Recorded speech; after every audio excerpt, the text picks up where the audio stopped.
जय जोहार दोस्तों। आज से Chhattisgarh hostel warden practice set की शुरुआत करने जा रहे हैं। तो भैया कुछ नहीं करना है, आपको चुपचाप ये वीडियो देखनी है और अंत में कमेंट करके बताना है कि आपने कितने सवालों के सही जवाब दिए, वो भी ईमानदारी से। ठीक है, तो पहले सवाल देखिएगा। इंटरनेट एक्सप्लोरर जैसे प्रोग्रामों को क्या कहते हैं जो वेब में नेविगेबल विंडो का काम देते हैं? ऑप्शन है web browser, network, hyper text या फिर इंटरनेट वेब ब्राउजर। तो राइट आंसर हो जाएगा option number A, web browser कहते हैं। ठीक है, अगला सवाल देते हैं। एनसीएसए, देखिए एनसीएसए यानी कि national centre for super computing application द्वारा 1992 में विकसित किया गया वेब ब्राउजर है। कौन सा है 1992 में विकसित किया गया वेब ब्राउजर एनसीएसए द्वारा? ठीक है, तो ऑप्शन है ओपेरा, नेटस्केप, मोजेक या फिर फायरफॉक्स। तो राइट आंसर हो जाएगा इसका मोजेक। अगला सवाल है, निम्नलिखित में से किससे यह समझा जाएगा कि कंप्यूटर वायरस कंप्यूटर सिस्टम में एंटर कर सकता है? ऑप्शन है कोई अतिरिक्त ट्रांजैक्शन किए बिना वेबसाइट को देखना। ऑप्शन नंबर बी, कंप्यूटर पर पहले से इंस्टॉल की हुई एप्लीकेशन को खोलना। ऑप्शन नंबर सी, सॉफ्टवेयर की इंटरनेट से मुफ्त में प्राप्त प्रतियां, या फिर डी, इनमें से कोई नहीं। ठीक है, तो देखिए इस सवाल का जो राइट आंसर है वो ऑप्शन नंबर ए, कोई अतिरिक्त ट्रांजैक्शन किए बिना वेबसाइट को देखना। ठीक है, कंपनियां एप्लीकेशनों को खरीदने और खुद उनका रख रखाव करने के बजाय सॉफ्टवेयर और सेवाओं को एक्सेस देने के लिए इन वेंडरों का प्रयोग करती है। कौन से वेंडर का प्रयोग करती है? तो ऑप्शन है ओपन सोर्स वेंडर, ए लाइसेंस, एप्लीकेशन सर्विस प्रोवाइडर या फिर उपरोक्त सभी। तो राइट आंसर है कौन सा इसका? ऑप्शन नंबर सी इसका राइट आंसर हो जाएगा, एप्लीकेशन सर्विस प्रोवाइडर। जिन हार्डवेयर इक्विपमेंट से कंप्यूटर बना होता है उनके नाम बताइए। ठीक है, देखिए कौन कौन से हार्डवेयर इक्विपमेंट है जिनसे कंप्यूटर बना होता है। तो इस क्वेश्चन का जो राइट आंसर होगा वो ऑप्शन नंबर ए इसका राइट आंसर है। ठीक है, मॉनिटर होता है, सेंट्रल प्रोसेसिंग यूनिट यानी सीपीयू, कीबोर्ड, माउस, प्रिंटर और मॉडेम, इन इन सभी इक्विपमेंट से कंप्यूटर बना होता है। अगला सवाल देखेंगे। पृथक पृथक समजातीय समूह के व्यक्तियों के प्रति बच्चों की अभिवृत्ति साधारणता आधारित होती है किसमें? तो ऑप्शन है उनके अभिभावकों की चित्तवृत्ति पर, बी उनमें समकक्षियों की अभिवृत्ति पर, सी दूरदर्शन के प्रभाव पर या फिर डी उनके सहोदरों की अभिवृत्ति पर। तो राइट आंसर है इसका ऑप्शन नंबर ए, उनके अभिभावकों की चित्तवृत्ति पर। नेक्स्ट है, अगला सवाल है कि निम्न में से कौन सा मत अंतर्दृष्टि द्वारा सीखने की व्याख्या करता है? ठीक है, अंतर्दृष्टि द्वारा सीखने की व्याख्या करता है, कौन सा मत है? तो ऑप्शन नंबर ए मनोविश्लेषणवाद, बी व्यवहारवाद, सी संबंधवाद या फिर डी गेस्टाल्टवाद। तो इस सवाल का राइट आंसर हो जाएगा ऑप्शन नंबर डी गेस्टाल्टवाद। अगला सवाल देखेंगे। चिंतन संज्ञानात्मक पक्ष में एक मानसिक क्रिया है, यह कथन किसका है? देखिए चिंतन संज्ञानात्मक पक्ष में, ठीक है, एक मानसिक क्रिया है, यह कथन किसका है बोला है? तो ऑप्शन है डीवी का, गिलफर्ड का, क्रूज का या फिर रास का। किसका है ये कथन? तो रास का कथन है। ठीक है, ऑप्शन नंबर डी रास का। ये बाल मनोविज्ञान का क्वेश्चन है। ठीक है, आप लोगों ने तैयारी किया होगा तो ही आपका इस आंसर दे पाएंगे।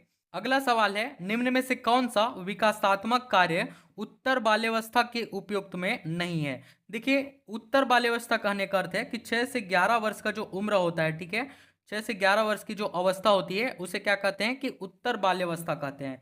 तो इस सवाल का ऑप्शन देखेंगे, ए सामान्य खेलों के लिए आवश्यक शारीरिक कुशलताएं सीखना, ये नहीं होगा।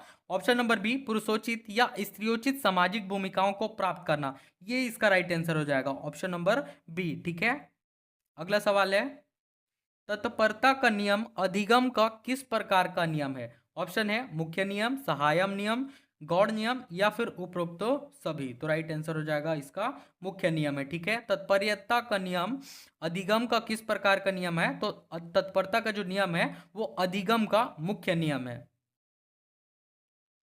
अगला सवाल है कि छत्तीसगढ़ में सबसे अधिक लौह अयस्क का उत्पादन किस जिले में होता है? ऑप्शन है बस्तर, बालोद, दुर्ग या फिर दंतेवाड़ा। तो देखिए छत्तीसगढ़ में सबसे अधिक जो लौह अयस्क का उत्पादन होता है, ठीक है, वो दंतेवाड़ा में होता है। और दंतेवाड़ा के कहाँ? तो बैलाडीला में। दंतेवाड़ा के बैलाडीला जो है यहाँ पर सर्वाधिक लौह अयस्क का उत्पादन होता है। ठीक है, अगला सवाल देखेंगे। चित्रकोट जलप्रपात किस नदी पर स्थित है? देखिए चित्रकोट जलप्रपात तो नदी पूछा है, ठीक है। कौन सी नदी पर स्थित है? पहले तो ये याद रखिए कि जो चित्रकूट जलप्रपात है ये कहाँ है, तो ये आपका बस्तर जिला में है। चित्रकूट जलप्रपात कहाँ है? बस्तर जिला में है, और ये इंद्रावती नदी पर स्थित है आपका चित्रकूट जलप्रपात। इसकी ऊंचाई कितनी है? तो याद रखिएगा इसकी जो हाइट है ये 90 फीट है। चित्रकूट जलप्रपात की ऊंचाई कितनी है? तो 90 फीट है इसकी ऊंचाई। अगला सवाल है, ग्राम पंचायत से किसे प्रत्यावर्तित किया जा सकता है? ऑप्शन है सरपंच और उप सरपंच, सरपंच और पंच, उप सरपंच और पंच, या फिर ग्राम पंचायत के समस्त पदाधिकारी को। तो राइट आंसर हो जाएगा इसका सरपंच और पंच को, ठीक है।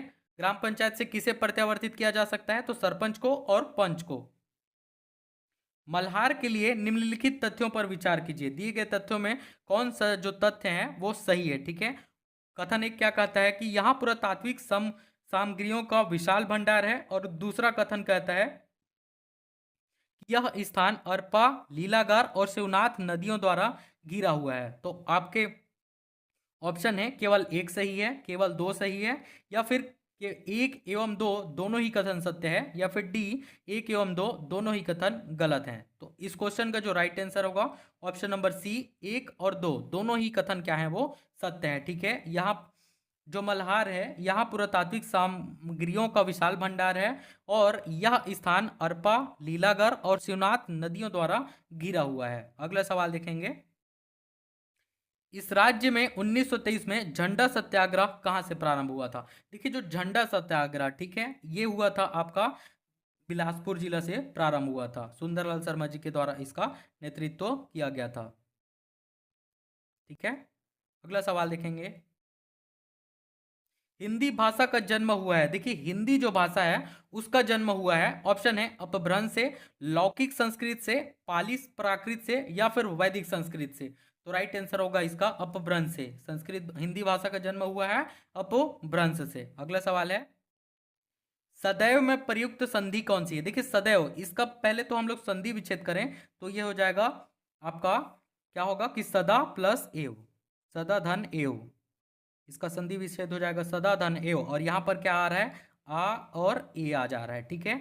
यानी कि ये क्या हो जाएगा वृद्धि स्वर संधि का उदाहरण है। सदैव, सदैव में प्रयुक्त संधि का नाम क्या है? तो ये आपका अगर पूछेगा, अगर ऑप्शन में दिया होता, ठीक है, कि वृद्धि स्वर संधि, तो इसका राइट आंसर होगा वृद्धि स्वर संधि होता। लेकिन आपसे क्या पूछा है कि व्यंजन, स्वर, विसर्ग, या फिर इनमें से कोई नहीं। तो इस सवाल का राइट आंसर होगा ऑप्शन नंबर बी, स्वर संधि है। अगला सवाल देखेंगे, लेखक शब्द के अंत में कौन सा प्रत्यय लगा हुआ है? देखिए जो लेखक शब्द है, ठीक है, इसमें कौन सा प्रत्यय लगा हुआ है? तो ऑप्शन है क, इक, आक, या फिर अक। जब इसको आप लोग पढ़ेंगे अच्छे से, ठीक है, लेखक अक, अक आ रहा है, तो राइट आंसर क्या होगा अक हो जाएगा, ऑप्शन नंबर डी अक। पाप पुण्य में कौन सा समास है? देखिए पाप पुण्य, पहले तो आप इसको पहचानिए कि ये पाप पुण्य जो है वो प्रधान है कि कौन सा पद इसमें प्रधान है, ठीक है। तो देखिएगा इसमें जो है पाप भी प्रधान है और पुण्य भी प्रधान है। तो जब दोनों पद जो होते हैं, दोनों पद प्रधान किस में होते हैं? द्वंद्व समास में होते हैं। दोनों पद प्रधान कौन से समास में होते हैं? द्वंद्व समास में। तो यानी कि इस क्वेश्चन का राइट आंसर हो जाएगा ऑप्शन नंबर बी, द्वंद्व समास। अगला सवाल है, पावक का पर्यायवाची शब्द है। देखिए जो पावक है, ठीक है, इसका पर्यायवाची शब्द क्या है? तो ऑप्शन है अंगारा, हुतासन, लपट, या फिर ज्वाला। तो पावक का जो पर्यायवाची शब्द होता है वो होता है हुतासन। संविधान के किस अनुच्छेद में यह कहा गया है कि सभी सार्वजनिक स्थान सभी नागरिकों के लिए खुले हुए हैं? ठीक है, कौन से अनुच्छेद में कहा गया है? तो आर्टिकल 15, आर्टिकल 15 का जो 2 है, ठीक है, क्लॉज 2 में कहा गया है कि सभी सार्वजनिक जो स्थान है वो सभी नागरिकों के लिए खुले हुए हैं। अगला सवाल देखिएगा, राष्ट्रपति की शक्तियों के बारे में निम्नलिखित में कौन सा कथन जो है वो सही है? कथन एक क्या कहता है कि कार्यकारी शक्तियां राजनयिक शक्तियों के अधीनस्थ हैं, बी सैन्य शक्तियां और कार्यकारी शक्तियां एक दूसरे के संबंध में अपरिवर्तनीय हैं, सी मसूद में, या फिर डी राष्ट्रपति की सैन्य शक्तियां कार्यकारी शक्तियों के अधीनस्थ हैं। तो इस क्वेश्चन का राइट आंसर है ऑप्शन नंबर डी, जो राष्ट्रपति की जो शक्तियां होती हैं, ठीक है, वो कार्यकारी शक्तियों के अधीनस्थ हैं। अगला सवाल है, चार मीनार का निर्माण किसने कराया था? देखिए जो चार मीनार है, ठीक है, इसका निर्माण किसने करवाया था? ऑप्शन है हैदर अली, टीपू सुल्तान, कुली कुतुब शाह या फिर औरंगजेब। तो राइट आंसर हो जाएगा कुली कुतुब शाह। इन्होंने क्या किया था? चार मीनार का निर्माण करवाया था। विजयनगर के शासक के किस शासक की उपाधि गजबेदकर थी? बहुत ही ज्यादा इंपॉर्टेंट क्वेश्चन है, ठीक है। विजयनगर के कौन शासक थे जिनकी जो उपाधि थी वो गजबेदकर थी? तो राइट आंसर हो जाएगा देवराय सेकंड, देवराय द्वितीय इसका राइट आंसर हो जाएगा। अगला सवाल देखिएगा, गारो खासी और जयंतिया पहाड़ियां किस राज्य में स्थित है? ऑप्शन है मेघालय, मणिपुर, त्रिपुरा या फिर असम। तो राइट आंसर हो जाएगा इसका गारो हो गया, खासी हो गया और जयंतिया। ये तीनों जो पहाड़ियां हैं, ठीक है, ये कहाँ स्थित है? मेघालय में स्थित है। आई होप आपको वीडियो पसंद आया होगा। कमेंट में जरूर बताएं कि आपने कितने सवालों के सही जवाब दिए, ठीक है। Thank you.